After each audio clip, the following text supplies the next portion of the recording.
Hi, it's Yasmin Boland here with your stars for January 2018 and also taking a look at the stars for the year ahead in general. So I would say looking at January 18 and looking at the year ahead in general, there are three main themes. They are change, change, and change. Indeed, really, I'm not joking. The reason why change is going to be such a big deal for all of us as 2018 starts is there are three big significators for change in the skies this month and this year. Okay, so the first one that we need to look at is the Jupiter-Pluto connection that's going to take place mid-month.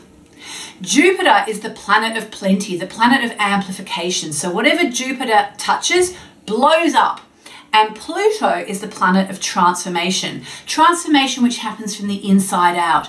And it's all about death and rebirth. Now, obviously, it's not always going to be about literal death and rebirth. It can be about reinventing yourself, reinventing your job, reinventing your image, reinventing your relationship. Jupiter-Pluto, which happens in the middle of the month, is all about a chance to forget about the past, okay? To let it go. Pluto is very much symbolized by, for example, the snake that sheds its skin, okay? So that's something to really think about this month. What skin do you want to shed? What part of you, what part of the old you do you want to leave well and truly behind in the past? It would be wonderful if at the moment that the clock strikes midnight on December 31, we could all just go, yep, that was the past, I'm letting it go. That would be amazing. However, life doesn't work like that. We all know that. We have to process, and Pluto allows us to process. Obviously, if it's something really deep-seated that's happened to you, then in fact, processing it with the help of a counselor or a therapist where you actually seek to go down and analyze what's happened, that would actually work really, really well. But not everyone's going to have something so deep-seated that they need to work with. Just think for you, what do you want to release? What part of you do you want to let go? What negativity are you done with, okay? Now, the reason for the second change, number two, is because January will also catapult us into the first eclipse season of 2018. And eclipses are all about change, especially what we have this month, which is the full moon eclipse. It's actually taking place on January 31 or February 1, depending on where you live in the world or where you live in Australia. In fact, it's taking place across time zones. It doesn't matter. All you need to know is this.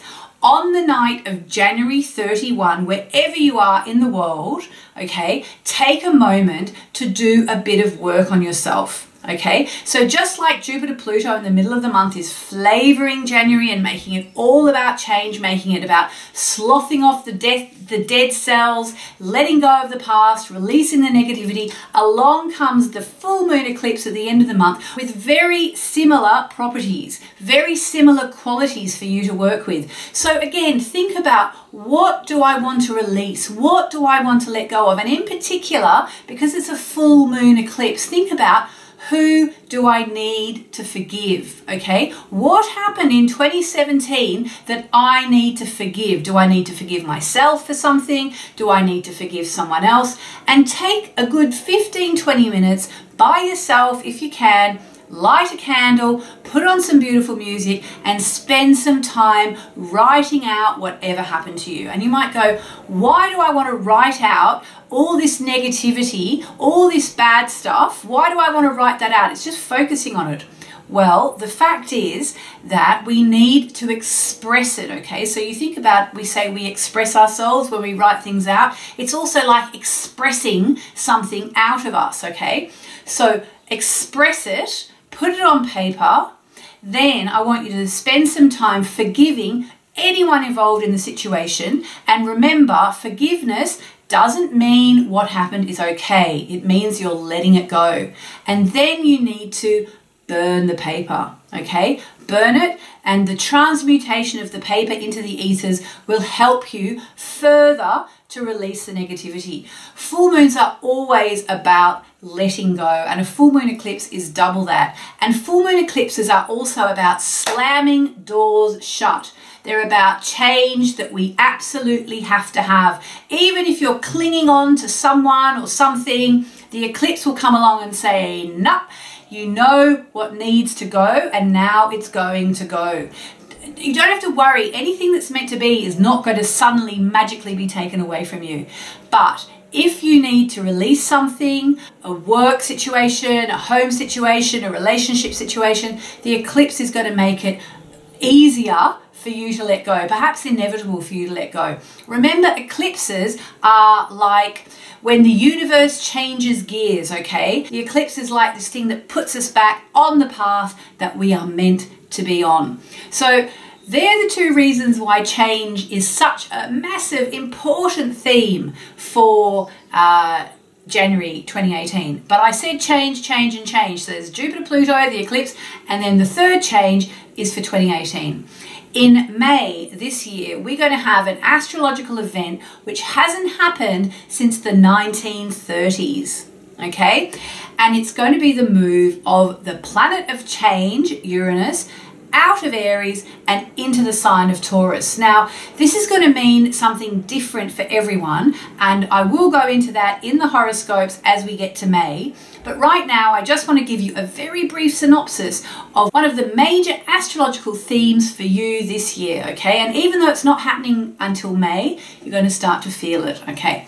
So Uranus is going to be moving into the sign of Taurus. For one thing, it's going to mean chaos on the money markets. You can pretty much bet on that. There's going to be some big things happening. Around the world, there's going to be financial changes because Taurus is very strongly associated with the money markets. But on a personal level, so we have Aries. Actually, for you, it's going to be a shake-up in your finances, but it could be a really good shake-up, so don't panic. Just work really hard between now and May. For Taurus or Taurus rising, it's your whole life is getting a shake-up because you're going to have the change maker planet in your sign. For Gemini or Gemini rising, it's going to be all about your spirituality. So your spiritual life is going to change, perhaps as a result of all that you've learned in the last 2 to 3 years. For Cancer or Cancer rising, it's going to be taking place in your 11th house, which is your friendship zone. So you're going to meet some highly unusual people who are going to become friends. For Leo or Leo rising, it's taking place in your 10th house of career. Okay, so big changes for you, great time to work for yourself, a great time to work in digital. For Virgo or Virgo rising, it's taking place in your 9th house, which means you're moving into a period where your life philosophies are going to change, you're going to be liberated in the way you see the world, and you could also be taking lots of very exciting and unexpected trips. For Libra and Libra rising, it's taking place in your 8th house, which is sex and money. So expect big changes in your sex life and in your bank account. And again, as with Aries, if you work hard now, changes should be positive.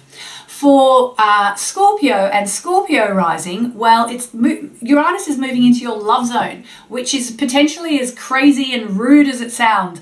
It could be you're going to start to be very attracted to someone very different to anyone you've been with before, or your existing relationships could take on a whole new vibe. There can be a bit of a roller coaster ride, but if you adopt an idea of live and let live in your love life over the coming year or 7.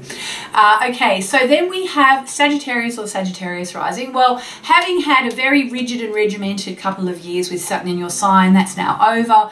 What you're going to experience is actually a roller coaster in your daily life. So suddenly all the brakes are off and you're going to start to have life going kind of a bit out of control in some ways, but also far more liberating feeling of the way you can live your life. For Capricorn and Capricorn rising, the Uranus energy is going to be in your 5th house, which is where you keep your love affairs, children, and creative projects. So there's going to be shake-ups, tumult, roller coaster rides associated with those 3 parts of your life.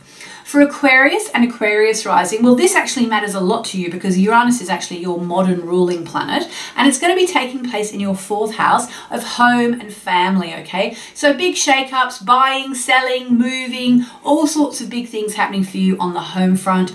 And finally, Pisces, it's going to be taking place for you in your third house, which is actually really exciting because it means you're going to start to think in the most incredible, original and innovative ways. So make sure you apply that to your working life, to your home life, try and see life differently. It's also a really, really extra important time for Pisceans to learn how to meditate to help still some of the chaos. So there we are, summing up January 2018 and 2018 in general. There are three main themes. What were they? Change, change and change. So get ready for what could be an amazing, amazing year. And I hope you have a wonderful month.